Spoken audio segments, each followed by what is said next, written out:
எல்லாருக்கும் வணக்கம். வாழ்க்கையே ஒரு சர்ப்ரைஸ் அப்படிம்பாங்க இல்லையா? திடீர்னு நம்மளுக்கு வந்து ஏதாவது ஒரு விஷயங்கள் வேற மாதிரி நினைச்சிருப்போம், ஆனால் அந்த விஷயங்கள் வேற மாதிரி இருந்தால் சர்ப்ரைஸ் அப்படிம்போம். இப்போ ஃபாரினர் இன்ஸ்டிடியூஷன்ஸ் இருக்காங்க இல்லையா? ஃபாரின் இன்ஸ்டிடியூஷன்ஸ் தான் நம்மளுடைய ஷேர் மார்க்கெட்டுக்கு ரொம்ப தேவைப்படுறாங்க. அவங்கள வச்சு தான் நம்ம மார்க்கெட்டே இயங்குது. அவங்க வந்து இன்வெஸ்டர்ஸா ட்ரேடர்ஸா அப்படிங்கிறது நீங்கள் பார்த்தீங்கன்னா அவங்க வந்து இன்வெஸ்டர் கிடையாது. இன்வெஸ்டர்னா பண்ணுறாங்க இல்லைன்னு நான் சொல்லலை, பட் மெஜாரிட்டி ஆஃப் த டைமில் வந்து அவங்க ட்ரேடர்ஸாக தான் இருக்காங்க. ஏன் அப்படின்னு வச்சுக்கலீங்களேன், இந்த பாஸ்ட் டேட்டா பாருங்க நான் மணி கண்ட்ரோலில் வந்து FII டேட்டா லோட் பண்ணியிருக்கேன். அவங்க என்ன பண்ணுறாங்கன்னா ஒரு நாளைக்கு வாங்குறாங்க. இத்தனைக்கு அவங்க வந்து லீவில் இருக்காங்க. இந்த ஜனவரி மந்த்தே எடுத்துக்கங்களேன், நீங்கள் 10 வருஷத்துக்கு முன்னாடி டேட்டா எடுத்து பார்த்தாலும் இப்படி தான் இருக்கும். அவங்க வந்து ஒரு குறிப்பிட்ட அமௌண்ட்டுக்கு வாங்குறாங்க, குறிப்பிட்ட அமௌண்ட்டுக்கு செல் பண்ணிடுறாங்க. அதுக்கப்புறம் வந்து நெட்டாக வந்து ஒன்றா இன்வெஸ்டராக இருப்பாங்க, இல்லைன்னா கையில் இருக்கிற ஷேர்ஸை வித்துட்டு போவாங்க. அதோடைய ப்ரொப்போர்ஷன் பார்த்தீங்கன்னு வச்சுங்களேன், அவங்கள பரிவர்த்தனை பண்ணது, அவங்களுடைய ட்ரேடிங் வாங்கினதுக்கும் விற்றதுக்கும் பார்த்தீங்கன்னா அவங்க delivery net purchase or net sales வந்து ரொம்ப கம்மியாக இருக்கும். அப்போ இதுலேருந்து என்ன தெரியுது, நம்ம மார்க்கெட்டுக்கு ஷேர் மார்க்கெட்டுக்கு அழிவே கிடையாது. எப்படி இருந்தாலும் சரி, அவங்க கையில் இருக்கிற மாதம் 1 லட்சம் கோடிக்கு விற்றாலும் சரி, அல்லது மாதம் 1 லட்சம் கோடிக்கு பை பண்ணாலும் சரி, இன்ட்ராடேல அவங்க ஹெவியாக விற்று வாங்கத்தான் போகிறாங்க. அவங்களுடைய டெலிவரி வால்யூமோட கிட்டத்தட்ட 10 மடங்கு 5 மடங்கு அதிகமாக தான் இருக்குது அவங்களுடைய டேர்ன் ஓவர். ஸோ நம்ம ஃபாரின் இன்ஸ்டிடியூஷனல் இன்வெஸ்டர்ஸ் வந்து ட்ரேடரா இன்வெஸ்டரா அப்படின்னு கேட்டிங்கன்னா முதல்ல எடுத்தோன்னே அவங்க ட்ரேடர். நான் கூட ஒரு கம்பெனிலாம் ஒரு இன்ட்ரிக்கு போயிருக்கேங்க. நான் 2006 சமயத்துல எல்லாம் வந்து ஃபாரின்காரங்க வந்து நம்மளுடைய சென்னையில் வந்துட்டு ஒரு இன்ட்ரி எடுக்கிறாங்க. இந்த மாதிரி நீங்கள் வந்து டெய்லி வாங்கி விற்பீங்களா அப்படின்னு சொல்லிட்டு அந்த வேலைக்கு ஆள் எடுக்கிறாங்க, அந்த ஃபாரின் மார்க்கெட்டுக்கு, US மார்க்கெட்டுக்கு.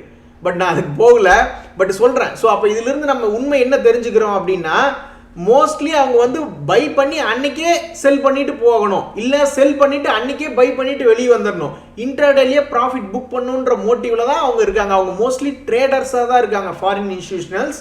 நம்ம டொமஸ்டிக் இன்வெஸ்டர்ஸ் எடுத்து பார்த்தீங்கன்னா அப்படித்தான். அவங்க 5000 கோடிக்கு வாங்கி 5800 கோடிக்கு வித்துறாங்க. ஆக மொத்தம் நெட்டை அவங்க என்ன பண்ணுறாங்க, கையிலிருந்து ஒரு 115 கோடி விற்கிறாங்க. அதே மாதிரி அதுக்கு முந்தின நாட்களில் பார்த்தீங்கன்னா 5000 கோடிக்கு வாங்கி 4700 கோடிக்கு விற்று ஆக மொத்தம் டெலிவரி எவ்வளோ எடுக்கிறாங்க, டெலிவரி பர்சன்டேஜ் சும்மா ஒரு 2 times 20%, 30% off the total turnover தான் அவங்க எடுக்கிறாங்க. ஸோ இந்த விஷயம் யாருக்காவது சர்ப்ரைஸாக இருந்தால் சொல்லுங்கள். சில விஷயங்கள்லாம் சர்ப்ரைஸாக தான் இருக்கும். நம்ம வந்து FIIs இன்வெஸ்டர்ஸ் அவங்க எல்லாம் வித்துக்கிட்டு இருக்காங்க அப்படின்னு நினைக்கிறோம். ஓகே, அவங்க வித்துட்டு போகிறாங்க, அவங்க கையில் இருக்கிறத விற்கிறாங்க. பட் எனிவே அவங்க டெய்லி டேர்ன் ஓவர் பண்ணிட்டு தானே இருப்பாங்க. நம்ம மார்க்கெட் விட்டு எங்கேயும் போகிறக்கு வழியே இல்லை. ஸோ நம்ம மார்க்கெட் வந்து இன்ட்ராடே கூட அழியாது. அதனால தைரியமாக இருங்க. நம்ம இப்போ கிரிப்டோ கரன்சி மார்க்கெட்லாம் வந்து அழிஞ்சிரும் அப்படின்றாங்க. சைனா வந்து இந்த மாதிரி பவர் அதிகமாக கன்சம்ஷன் ஆகுதுன்னு கிரிப்டோ கரன்சிக்காக மைனிங் எல்லாம் ஸ்டாப் பண்ணாங்க. உடனே கிரிப்டோ கரன்சி அடைஞ்சுது. இன்னைக்கு கூட ஒருத்தர் ஆஸ்திரேலிய நண்பர் ஒருத்தர் டீட்டெயில் அனுப்பிச்சிருந்தார். யூரோப்பியன் கண்ட்ரி வந்து இந்த மாதிரி மைனிங் பண்ணுறதுனால பவர் இஷ்யூஸ் ஆகுது, பவர் கன்சம்ஷன் இஷ்யூ ஆகுது. அதனால கிரிப்டோ கரன்சிக்கு என்னைக்கு இருந்தாலும் ஒரு பிரச்சனை வரும். ஆனால் நம்ம ஷேர் மார்க்கெட்டுக்கு பிரச்சனை வந்து என்றைக்குமே வராது அப்படிங்கிறதா என்னோட எண்ணம். நண்பர்களே, நம்ம சப்ஸ்கிரைபர் ஒருத்தர் வந்து இந்த மதர்சன் சுமியில் வந்து டிமெர்ஜர் ஆகுது, அந்த நியூஸ் பற்றி சொல்லுங்க அப்படின்ற மாதிரி சொல்லியிருந்தார். இந்த மதர்சன் சுமி வந்து நான் 2022 ஒரு 1 year ஹோல்ட் பண்ணுவோம். மோட்டார்ஸ்க்காக வாங்கின எலக்ட்ரிக்கல் வெஹிக்கிள் தீமுக்காக நான் அந்த ஒரு ஸ்டாக் வாங்கினேன். அவன் வந்து ப்ராஃபிட்டில் தான் இருக்கான். நான் ஃபர்ஸ்ட் இப்போ என்ன பண்ணுறேன்னா அந்த ப்ராஃபிட் புக் பண்ணிடுறேன். ஏன்னா இந்த மாதிரி இதே மாதிரி தான் டாடா ஸ்டீல் இதெல்லாம் மெர்ஜர் வந்துச்சு. அந்த டைமில் வந்து 15 நாள் 20 நாள் எடுத்துக்கிறாங்க.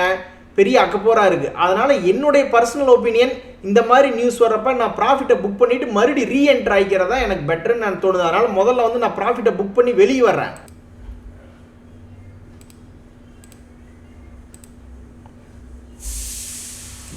இங்கே பாருங்கள், இந்த மதர்சன் சுமி இருக்காங்க பார்த்தீங்களா? இந்த மதர்சன் சுமி வந்து நம்ம இதில் வந்து மிகப்பெரிய ஆட்டோ காம்பனன்ட்ஸுக்கு வந்து ஸ்பேர் பார்ட்ஸ் சென்டரில் பெரிய ஆள் மதர்சன் சுமி. இப்போ இவங்க என்ன சொல்கிறாங்க, நாங்கள் இந்த டொமஸ்டிக் ஒயரிங் ஹார்னஸ் அப்படின்ற யூனிட்டை மட்டும் நாங்கள் தனியாக டிமெர்ஜ் பண்ணி இந்த கம்பெனி விட்டு வெளியே எடுத்து லிஸ்டிங் பண்ணிடுறோம். அதே மாதிரி சமில் அப்படின்னு ஒரு கம்பெனி இருக்குது, அதை கொண்டு வந்து நாங்கள் மதர்சன் சுமியோட சேர்த்து மெர்ஜ் பண்ணிடுறோம். இப்படி நாங்கள் மெர்ஜ் பண்ணிட்டோம்னா ஒயரிங் பிஸ்னஸ் தனியாக, ஆட்டோ காம்பனன்ட்ஸ் தனியாக, இப்படி ரெண்டையும் தனித்தனியாக நாங்கள் லிஸ்ட் பண்ணிடுறோம். இப்படி பண்ணுனா மட்டும்தான் எங்களால் வந்து 2025 கிட்டத்தட்ட $36 பில்லியன் ரெவென்யூ வந்து நாங்கள், அதாவது $1 பில்லியன் கிட்டத்தட்ட 7000 கோடிங்க. அப்போ கிட்டத்தட்ட பார்த்தோம்னா 2,52,000 கோடி டேர்ன் ஓவர் வந்து நாங்கள் அதை மீட் பண்ணுன்றது எங்களுடைய டார்கெட்டு. அதை மீட் பண்ணணும்னா நாங்கள் எங்களுடைய குரூப்பை வந்து இப்படி நாங்கள் ரீஸ்ட்ரக்சர் பண்ணாதான் எங்களால் அப்படி மீட் பண்ண முடியும், அதனால் நாங்கள் இந்த மாதிரி பண்ணுறோம் அப்படின்றாங்க. நீங்கள் எப்படியோ பண்ணுங்க, அதுக்கு வந்து 17 ஜனவரி ரெக்கார்ட் டேட்டும் கொடுத்துருக்காங்க. இது வந்து ரொம்ப பெனிஃபிட்டாக கூட இருக்கலாம், எனக்கு எப்படின்னு தெரியல. பட் எனக்கு இப்போதைக்கு அது பண்ணதுக்கப்புறம் நான் மறுபடியும் ரீஎன்டர் பண்ணிக்கலாமேன்னு சொல்லி விட்டுட்டேன். இவங்க வந்து இப்போ 17 ஜனவரி ரெக்கார்ட் டேட்னா அப்போ ஒரு மதர்சன் சுமி வச்சுருந்தா ஒரு டொமஸ்டிக் ஒயரிங் லிஸ்ட் ஆகும்போது கொடுப்பாங்களா எப்படிங்கிறது எனக்கு தெரியல, அதனுடைய டீட்டெயில் எனக்கு கிடைக்கல. அதனால் இப்போதைக்கு மதர்சன் சுமியில் லாபம் இருந்தது, நஷ்டமாக இருந்தால் கூட கையில் வச்சுட்டு இருந்திருப்பேன். லாபம் இருந்தங்காட்டி புக் பண்ணி விட்டுட்டு சரி நீங்கள் எல்லாம் உங்கள் குரூப் எல்லாம் ரீஸ்ட்ரக்சர் பண்ணி விடுங்க, அப்புறம் நான் ரீஎன்டர் ஆகிறேன்னு சொல்லிட்டு வெளியே விட்டுட்டேன். ஸோ அவர் கேட்ட டிமெர்ஜர் நியூஸ் இதுதான். அவங்க அந்த குரூப்பை ரீஸ்ட்ரக்சர் வந்து இந்த மாதிரி தான் பண்ணுறாங்க, இந்த டார்கெட்டுக்காக தான் பண்ணுறாங்க. நண்பர்களே, இந்த எக்ஸல் வந்து நான் ஓரளவுக்கு ஃபார்மேட்டு கொண்டு வந்துட்டேன். நீங்கள் கூட கேட்டிருந்தீங்களே, இப்போ இந்த டிவிடெண்ட் ரிவார்டு ஸ்ட்ராட்டஜின்னு ஒரு ஸ்ட்ராட்டஜிக்கு வந்து நான் சில ஷேர்ஸை எடுக்கிறேன். அது வந்து என்ன ஸ்ட்ராட்டஜியில் எடுக்கிறேன், ஒரு வருஷத்துக்கு 11% கோல் இண்டியா டிவிடெண்ட் ஈல்டு தர்றான், அது கையில் வச்சுருந்தா ஒரு வருஷத்துக்கு 11% கிடைக்குன்னு சொல்லி எடுக்கிறேன். இந்த ஹிந்து பெட்ரோல்லாம் வந்து இப்போ 19 நாள்லேயே எனக்கு வந்து 11% இப்போ வட்டி கொடுத்துட்டான். இப்போ நான் விற்றேன்னா அதில் 11% லாபம் தான். அது எப்படி அப்படின்னா மொத்த லாபத்தை கணக்கெடுத்து அதில் டேக்ஸு, சார்ஜஸ்ஸு, இன்கம் டேக்ஸு எல்லாத்தையும் கழிச்சதுக்கப்புறம் என்ன ப்ராஃபிட் வருதோ அதன்படி தான் நான் எடுத்து இது பண்ணுறேன். அதுவே இப்போ 11% லாபம் இருக்குது அப்படின்ற மாதிரி காட்டுறான். இந்த மாதிரி சூழ்நிலையில் தான் நான் வந்து அப்படியே ஸ்தம்பிச்சு போயிடுறேன். என்னடா இந்த லாபத்தை புக் பண்ணுறதா என்ன பண்ணுறது அப்படின்றது புரியாமல் தவிக்கிறேன். ஸோ இந்த சமயத்தில் வந்து அந்த வீக்லி எஸ்ஐபி இப்போ நான் 4000 ரூபா பணம் போடணும்னு வச்சுக்கோங்களேன். 4000 ரூபா பணம் போடணும்னா அப்போ நான் எவ்வளோ குவான்டிட்டி வாங்கணும் அப்படிங்கிறதையும் கால்குலேட் பண்ணுற மாதிரி போட்டேன். மொத்தம் 13 ஷேர் இருக்கு. 13 ஷேர் மேலே எடுத்துக்கிட்டேன். 4000 ரூபா போட்டால் இப்போ ஒரு ஷேருக்கு 377 ரூபா வீதம் நான் வாங்கணும். அதை ரவுண்ட் ஆஃப் பண்ணி பார்த்தோம்னா கிட்டத்தட்ட 5196 ரூபா போடுற மாதிரி வருது. 4000 எஸ்ஐபிக்கு 5196 போட்டால் கரெக்டாக அந்த ஸ்பிளிட்டு படி ஏற்கனவே என்ன வெயிட்டேஜ் இருக்கோ அந்த வெயிட்டேஜ் படி வாங்கிட்டு ஃபைனல் வெயிட்டேஜ் என்ன வரும் அப்படிங்கிற மாதிரி இருக்கு. இதுக்கு நான் ஒரு தனி வீடியோவை போடுறேன். இந்த எக்ஸல் ஷீட்டை ஷேர் பண்ணும்போது அதுக்கு உண்டான வீடியோவை போடுறேன். பட் எக்ஸல் ஷீட் ஓரளவுக்கு பெட்டராக தான் எனக்கு யூஸ்ஃபுல்லாக இருக்கு, மிக எளிமையாக இருக்குது. இது பார்த்தீங்களா, இப்போ நான் ஒரு ஸ்ட்ராட்டஜி ஒரு போர்ட்ஃபோலியோன்னு உருவாக்க விரும்புகிறேன், டிவிடெண்ட் போர்ட்ஃபோலியோன்னு. அதில் வந்து டிவிடெண்ட் ஈல்டு அதிகமாக இருக்கிற ஸ்டாக்ஸ் எல்லாம் எடுத்துட்டேன். இப்போ எடுத்து எத்தனை நாள் ஆச்சு? 19 நாள் ஆச்சு. 19 நாளில் ஏதாவது லாபம் வந்திருக்கா, ஏதாவது டிவிடெண்ட் இப்போ கலெக்ட் பண்ணியிருக்கேனா அப்படிங்கிற மாதிரி மிக எளிமையாக பார்த்துக்கலாம். எந்தெந்த ஷேர் எத்தனை வெயிட்டேஜில் இந்த போர்ட்ஃபோலியோவில் இருக்குது அப்படிங்கிறதையும் பார்த்துக்கலாம். சரி, சப்போஸ் நான் பணத்தை உள்ளே போடணும், ஒரு எஸ்ஐபி வகையில் நான் இந்த போர்ட்ஃபோலியோக்குள்ளே பணத்தை போடணும்னா இப்போ ஒரு 5000 ரூபா போடணும் அப்படின்னா அதுக்கு தகுந்த மாதிரி ஷேர்ஸை வந்து அது மாற்றி கொடுத்துரும். எண்ணிக்கை வந்து எத்தனை இன்னைக்கு வாங்கணும் எஸ்ஐபி குவான்டிட்டி அப்படிங்கிறதையும் பண்ணி கொடுத்துரும். நண்பர்களே, எஸ்பிஐ கார்ட்ஸ் பற்றி ஒரு நியூஸ் இருக்குது. எனக்கு தெரிஞ்சு மேபி யாராவது வச்சு, ஏன்னா சில சமயங்களில் கேள்வி கேட்டிருந்தீங்க. கோல்ட்மேன் சாக்ஸ் அப்படின்றது வந்து அவங்களும் ஒரு ப்ரோக்கிங் ஹவுஸ், இன்வெஸ்ட்மெண்ட் அந்த ஆக்டிவிட்டீஸ்லாம் பண்ணுறாங்க. அவங்க என்ன சொல்கிறாங்கன்னா, இந்த மாதிரி எஸ்பிஐ கார்ட்ஸுக்கு வந்து இருக்கிற காம்படிஷன் அதிகம், growth வந்து ரொம்ப ஸ்லோவாக தான் இருக்கும். அதனால் இது வந்து நாங்கள் செல் கால் கொடுக்குறோம், இது வந்து ரொம்ப கீழே வரலாம் அப்படின்ற மாதிரி சொல்கிறாங்க. கீழேன்னா 654 ரூபா வரைக்கும் கூட வரலாம் அப்படின்றாங்க. இப்போ அவன் வந்து கிட்டத்தட்ட 904 ரூபா இருக்கான். அவன் சொல்கிறது நடக்கலாம் அல்லது நடக்காமையும் போகலாம். பட் அவன் இப்போ வந்து அந்த எஸ்பிஐ கார்டினுடைய இதுக்கு முன்னாடி அவன் பார்த்தீங்கல்ல 600 ரூபாய் கீழே இருந்திருக்கான். ஸோ அதுக்கிட்ட தான் அவன் வந்து டார்கெட்டும் சொல்கிறான். அதனால் நான் வந்து அவன் வந்து ஒரு பெரிய இன்வெஸ்ட்மெண்ட் ஹவுஸுங்க, அனாலிசிஸ் பண்ணி சொல்கிறான். அதனால் நான் அவன் சொல்கிறத கேட்டு நான் அதை விட்டு வெளியே வந்துடலான்னு தான் இருக்கேன். என்கிட்ட அது இருக்குது, ஹோல்டிங் இருக்குது.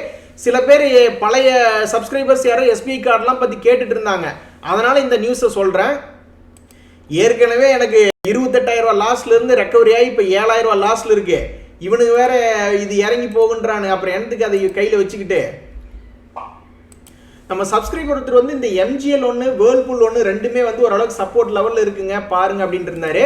MGL வந்து எனக்கு ஓரளவுக்கு ஓகே அப்படின்னு என் மனசுக்கு வந்து ஓகேன்னு பட்டுச்சிங்க. பாருங்களேன், அவனுடைய மூவ்மெண்ட் பாருங்களேன், அவன் வேலையே வந்து இறங்கி ஏறி அவனுடைய மூவ்மெண்ட்டே இப்படித்தான் இருக்கான். ஸோ இந்த சமயத்தில் வந்து கீழே ஒரு இறக்கத்தில் இருக்கா. நான் ஏற்கனவே அவனை வாங்கி வச்சிருந்தேன், அதனால கொஞ்சம் ஏவரேஜுக்கு நான் மறுபடியும் கொஞ்சம் வாங்கிக்கலான்னு சொல்லி MGL வாங்கிட்டேன்.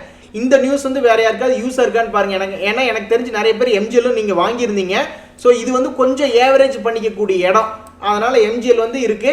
வேர்ல்பூல் வந்து எனக்கு என்னமோ அவ்வளோ பெரிய இம்ப்ரெசிவ் இல்லை. அவர் சொல்லியிருந்தார் கொஞ்சம் ஓரளவுக்கு பையிங் ஜோன் வந்திருக்கு அப்படின்னாரு.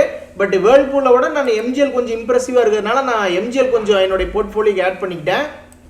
நண்பர்களே, இந்த GSPL ONGC இந்த ரெண்டுலேயும் வந்து ஃபியூச்சர்ஸில் லாங் பில்டப் ஆயிருக்கு. அதனுடைய சார்ட் பார்த்தீங்கன்னாலும் ONGCலாம் நல்லா ஃபஸ்ட்டு நல்ல பூமான அந்த பவர் செக்டர் சமயத்தில் நல்லா கேஸ்னுடைய விலையும் அதிகமாச்சு, ஞாபகம் இருக்குங்களா?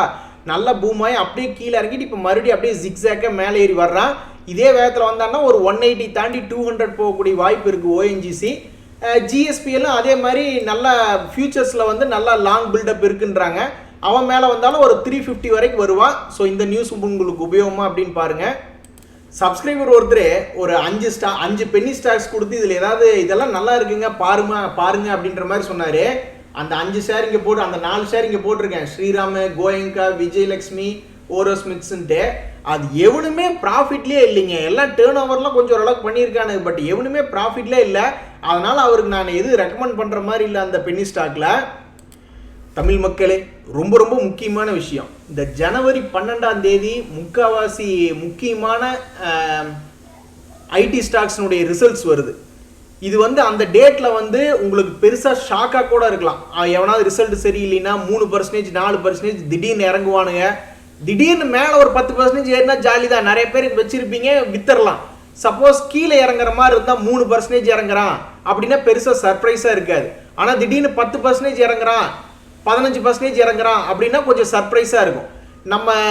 நம்மளுடைய சப்ஸ்கிரைபர்ஸ் நிறைய பேர் வந்து ஐடி சைடு 10 லட்சம், 20 லட்சம், 30 லட்சம் அப்படின்னு யாராவது எக்ஸ்போஷர் வச்சுருந்தீங்க அப்படின்னா ஏதாவது ஒரு புட் ஆப்ஷன் மினிமமாக ஒரு 5000க்கோ 3000க்கோ, ஏங்க 30 லட்ச ரூபா வச்சுருக்கீங்க, அதுக்கு இன்சூரன்ஸ் ஒரு 3000 ரூபாயோ 4000 ரூபாயோ பண்ணக்கூடாதா? அது மாதிரி ஏதாவது வாங்குறதுனா வாங்கி வச்சுக்கோங்க. ஏதாவது புட் ஆப்ஷன் கீழே இறங்கிரும். திடீர்னு டிசிஎஸ் ஒரு 500 ரூபாய் இறங்கலாம், அல்லது இன்ஃபோசிஸ் ஒரு 300 ரூபாய் இறங்கலாம், விப்ரோ ஒரு 100 ரூபாய் இறங்கலாம். அப்படிங்கிற மாதிரி இருக்கிற பட்சத்தில் உங்களுக்கு வந்து அந்த 3000 ரூபா வந்து உங்களை காப்பாற்றும். இல்லைன்னா அந்த 3000 ரூபா புட்டுக்கும் போனால் இன்சூரன்ஸ் போனால் பரவாயில்ல, நம்ம உசுரோடு இருந்தால் நல்லது தானே. ஏங்க இப்போ நம்ம இன்சூரன்ஸ் போட்டு வச்சுருக்கோம் 1 கோடிக்கு, அது இன்சூரன்ஸ் வேஸ்ட்டாக போனாலும் பரவாயில்ல, நம்ம எவ்வளோக்கு எவ்வளோ வாழ்கிறோமோ அவ்வளோக்கு எவ்வளோ ஜாலியாக இருந்துக்கிட வேண்டியது தானே. அந்த மாதிரி ஒரு விஷயம். சரி, அதனால் நம்ம இயக்கத்துக்கு தெரியப்படுத்தணுமே அப்படின்னு சொல்லிட்டு தெரியப்படுத்துகிறேன் இந்த உதவி. ஏன்னா நானே கூட ஒரு 1 லட்ச ரூபாய்க்கு வச்சுருக்கேன் இந்த டாடா டிஜிட்டல் மியூச்சுவல் ஃபண்டுன்னு. அது ஒரு 9000 ரூபா பக்கம் ப்ராஃபிட்டில் இருந்தது. ஒரு 2000 3000 இறங்கிருச்சுன்னு நினைக்கிறேன். ஸோ அந்த இப்போ எனக்கு வந்து இன்சூரன்ஸ் பண்ணணும்னு அவசியம் இல்லை. ஏன்னா நான் எடுத்ததே 1 lakh தான். பட் யாராவது ஒரு 20 லட்சம், 30 லட்சம், 50 லட்சம் அப்படின்னு நான் கண்டிப்பாக எனக்கு தெரியும் ஒரு 2-3 பேர் இருப்பாங்கன்னு தான் நினைக்கிறேன். அவங்க மாதிரி ஆளுகள்லாம் வந்து ஏதாவது ஒரு 3000 ரூபா 5000 ரூபா கொடுத்து இந்த ஜனவரி 12ஆம் தேதி முடிகிற வரைக்கும், இந்த வார கடைசி வரைக்கும் ஒரு இன்சூரன்ஸ் பண்ணி வச்சுக்கிறது நல்லது.